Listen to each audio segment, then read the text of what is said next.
Quantas vezes você já se perguntou se os desejos que brotam no seu coração são meras ilusões ou se, na verdade, carregam a semente de um propósito divino? Será que a manifestação é apenas uma invenção moderna?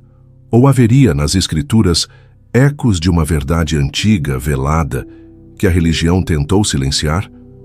Quando Jesus disse: "Tudo o que pedirdes em oração, crede que já o recebestes, e assim será convosco", estaria ele falando apenas de um rito de fé ou entregando nas mãos da humanidade a chave secreta da criação consciente? Há uma linha tênue entre a sombra e a luz, onde mistérios celestiais se entrelaçam com o poder invisível da mente e do espírito. Neville Goddard afirmava: "A imaginação cria a realidade." Joseph Murphy declarou: "O que você grava no seu subconsciente se manifestará em sua vida."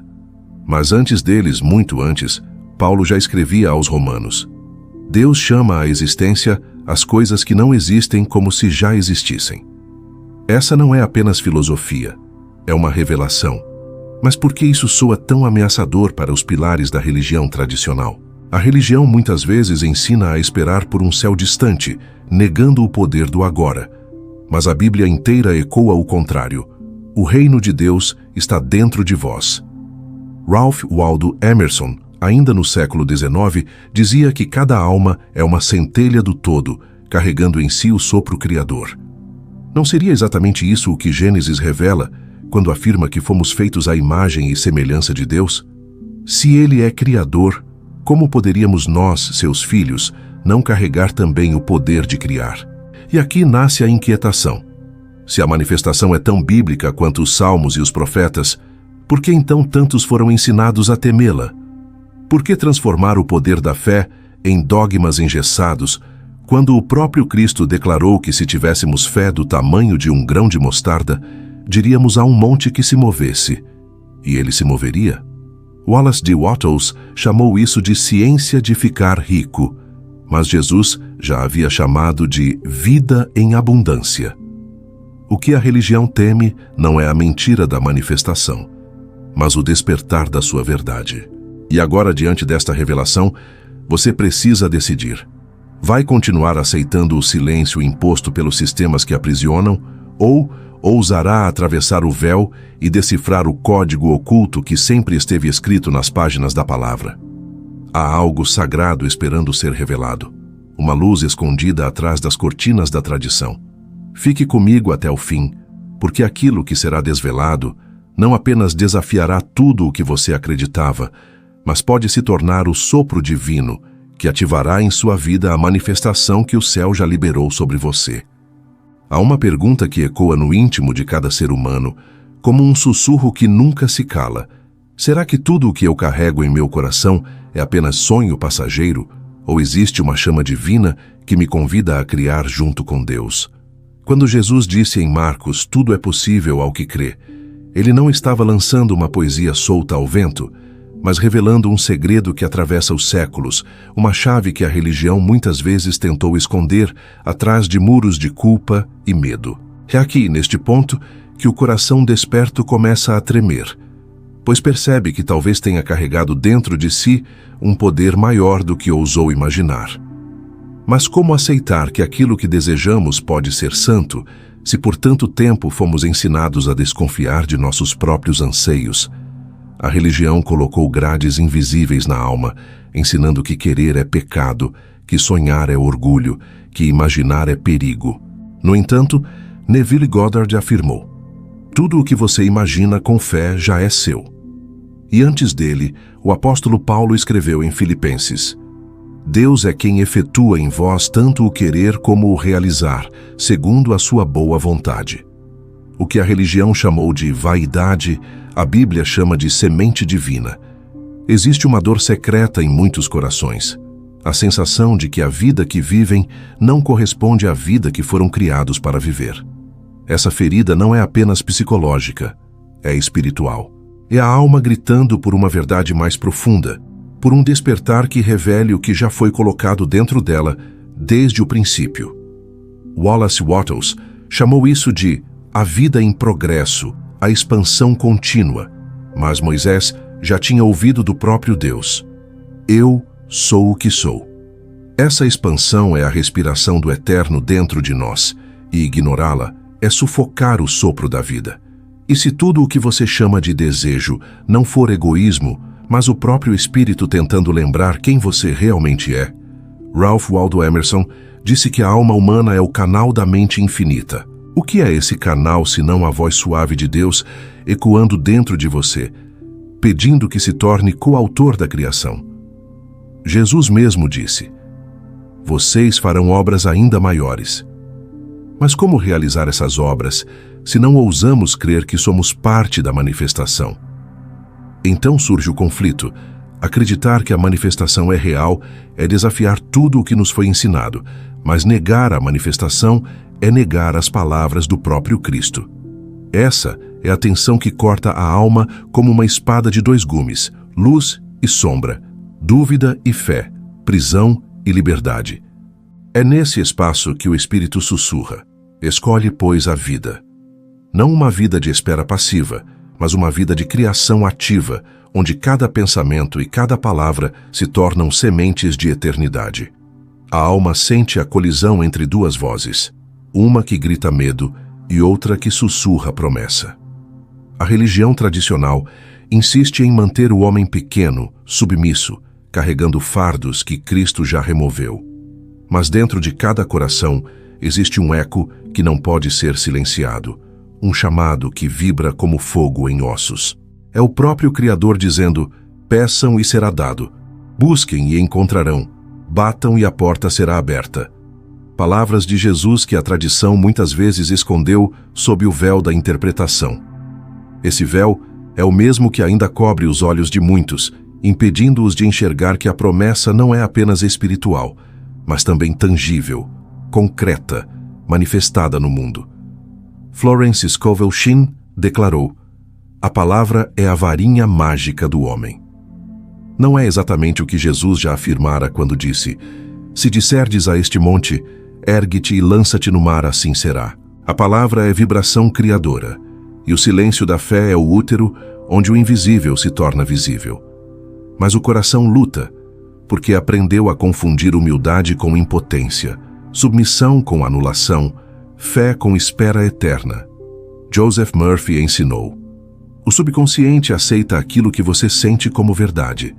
E Paulo, muito antes dele, escreveu aos Romanos: Sede transformados pela renovação da vossa mente. O que a ciência da mente moderna chama de lei, a Bíblia chama de revelação.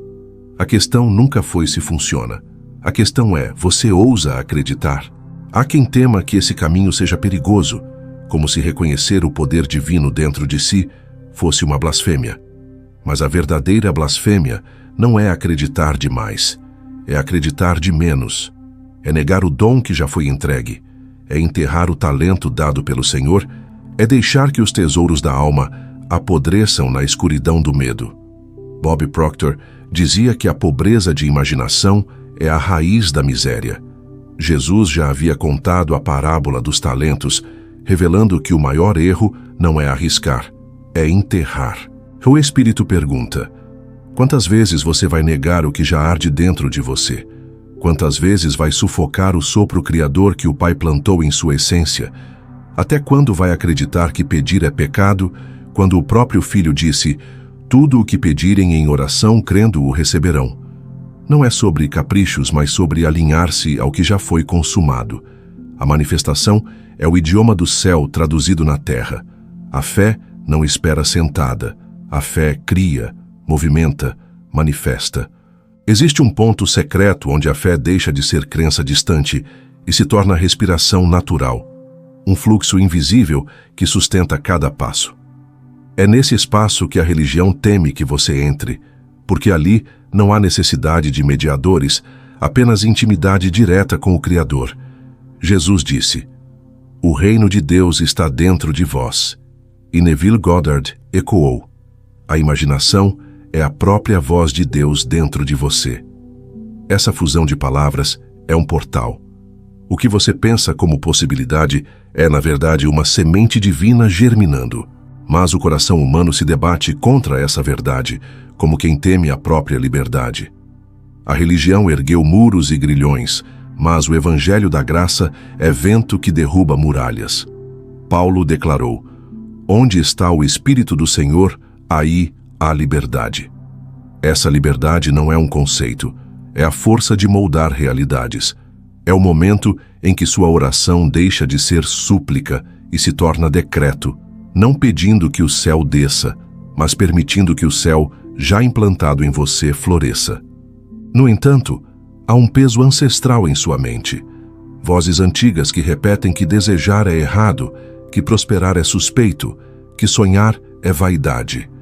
E ainda assim, o próprio Jesus contou parábolas de multiplicação, de campos férteis, de colheitas abundantes. Wallace Wattles afirmou: não se pode viver uma vida plena ou realizar seu propósito sem ser rico em todas as áreas. O universo não conspira contra você. É você quem ainda não ousou conspirar junto com ele. Imagine sua vida como uma tapeçaria de fios invisíveis, cada pensamento um traço, cada emoção um colorido. A cada instante, você está tecendo um destino, mesmo sem perceber. E quando sua fé e sua imaginação se alinham, o tecido ganha brilho eterno. O que era desbotado se ilumina, o que era roto se restaura, o que parecia perdido se reencontra. A manifestação não é truque, é a própria essência de quem você é, imagem e semelhança do Criador. Há dores escondidas em lugares onde nem mesmo sua oração ousa tocar. Cicatrizes emocionais, memórias esquecidas, vozes que ecoam em silêncio.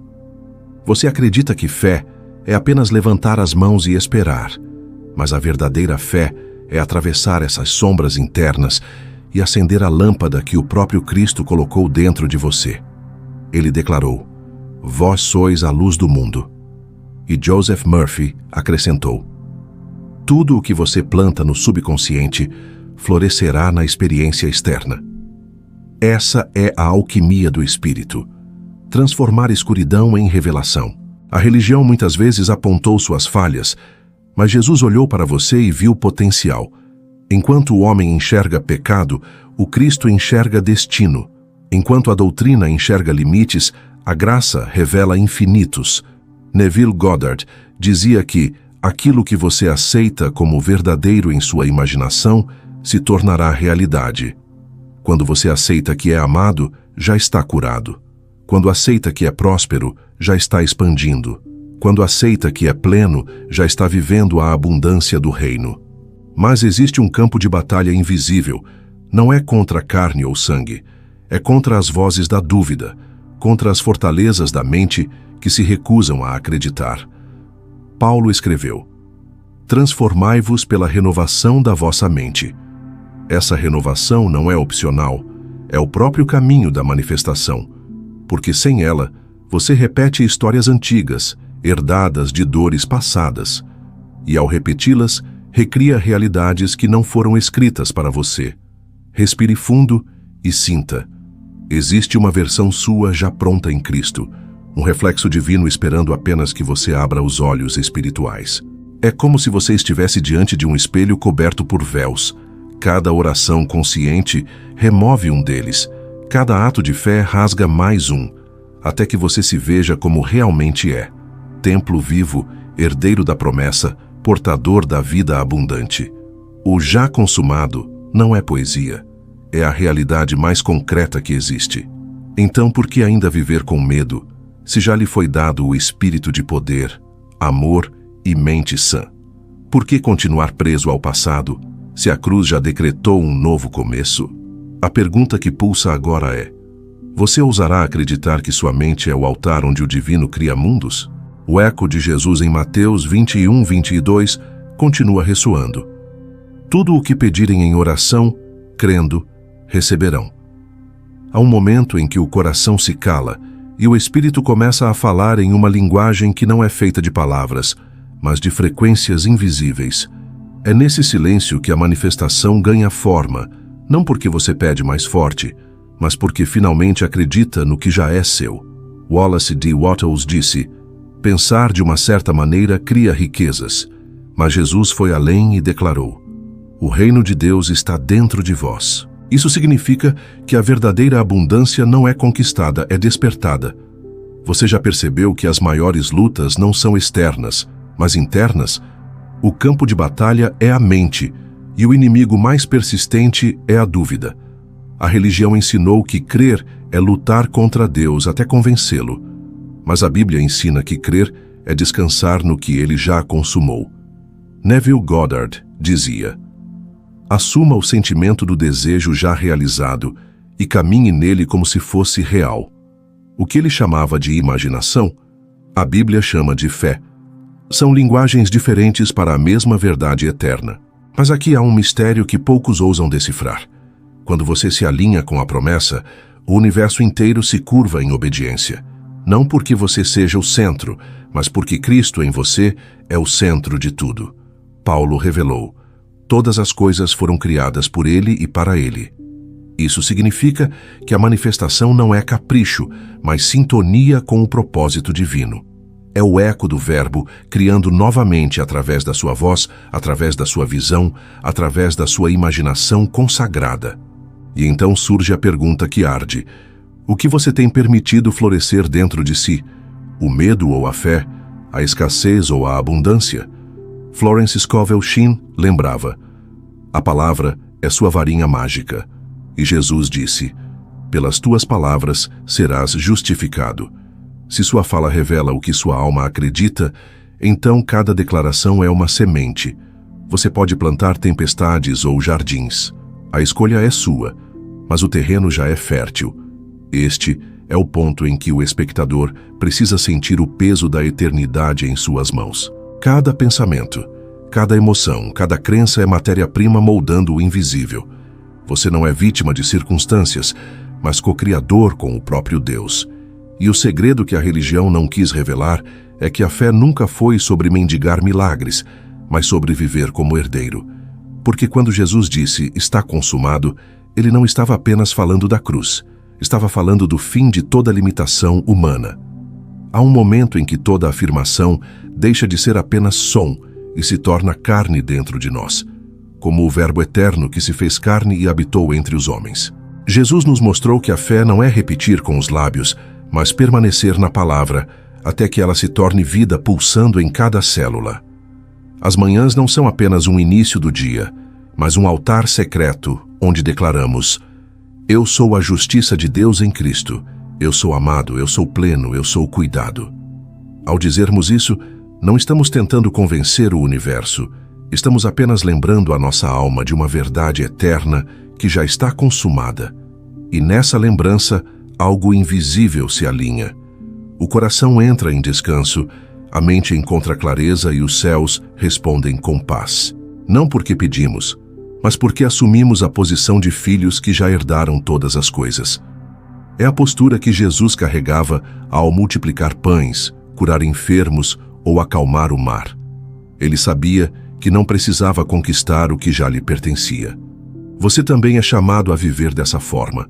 Suas manhãs podem ser marcadas não pela ansiedade do "será que vai dar certo?", mas pela convicção do "já está feito em Cristo". Quando você afirma, você desperta a criação que já está em você. Quando você declara, você dá voz ao Espírito que habita em seu interior. E quando você acredita, o invisível se curva para manifestar o visível. Por isso, nunca subestime a força de acordar e proclamar aquilo que Jesus mesmo proclamaria. Faça disso um hábito, um pacto secreto de fé. Porque cada palavra dita no amanhecer é uma semente que floresce no meio do dia e frutifica no cair da noite. O mundo pode tentar impor narrativas de falta, medo e escassez, mas o Filho não vive pelas vozes externas. Ele vive pelo "está consumado". E você também. Então, ao abrir os olhos amanhã, que sua primeira respiração seja um sim para a graça e sua primeira palavra seja um decreto de vitória. Há um instante em que a alma percebe que o invisível sempre esteve mais próximo do que o ar que respira. É quando a palavra deixa de ser conceito e se torna experiência. O Cristo vivo, que disse tudo o que pedirem em oração, creiam que já o receberam e assim lhe sucederá. Marcos 11, 24, não apontava para um futuro distante, mas para uma realidade já consumada. Esse é o segredo que as estruturas religiosas sempre temeram. Não se trata de mendigar favores divinos, mas de assumir, com ousadia de filho amado, aquilo que já nos pertence em Cristo. E quando Neville Goddard afirma que a imaginação é o próprio Cristo dentro de você, ele não cria uma filosofia paralela, mas ecoa o mesmo mistério revelado na Escritura. O Verbo se fez carne e continua se fazendo carne em cada afirmação que plantamos na mente e no coração. Joseph Murphy reforça ao declarar que a lei da mente é a lei da fé.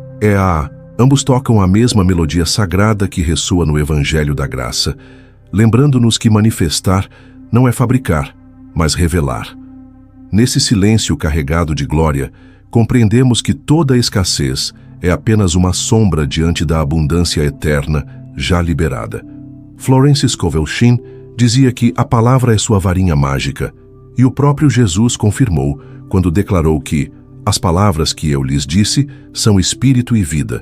João 6, 63. Não são encantos vazios, mas decretos vivos que moldam o destino. Cada frase afirmada com fé é uma centelha do Espírito que gera forma no invisível, até que o visível se curve. Talvez agora você sinta dentro de si não apenas um chamado, mas um lembrete profundo de que sua vida não é fruto do acaso, mas da graça. O mundo tenta vestir sua alma com medo, culpa e limitações, mas você foi vestido com Cristo, e isso significa que já carrega a plenitude. O apóstolo Paulo escreveu que todas as promessas de Deus têm em Cristo o sim, segundo Coríntios 1, 20. E se o sim já foi pronunciado, o que falta senão crer, afirmar e viver? Então, permita que esta chama não se apague, que cada manhã seja um templo secreto, onde sua primeira respiração seja oração silenciosa, e sua primeira palavra seja manifestação consciente. Que cada dor seja lembrada como solo fértil, onde a fé floresceu, e cada vitória como prova de que a promessa nunca falha. Não se trata de terminar, mas de continuar, pois a verdade que ecoa agora em sua alma não conhece fim, apenas expansão. O Evangelho não é um ponto final, é um nascer contínuo. E se algo dentro de você foi tocado, não guarde esse tesouro só para si. Compartilhe a luz, deixe que outros despertem também. Curta, comente, inscreva-se não como quem clica por hábito, mas como quem responde a um chamado divino. Caminhe conosco, pois este é apenas o início de uma jornada infinita. A manifestação é bíblica, a promessa é real, e o segredo sempre esteve em Cristo, o Amém eterno que habita em você.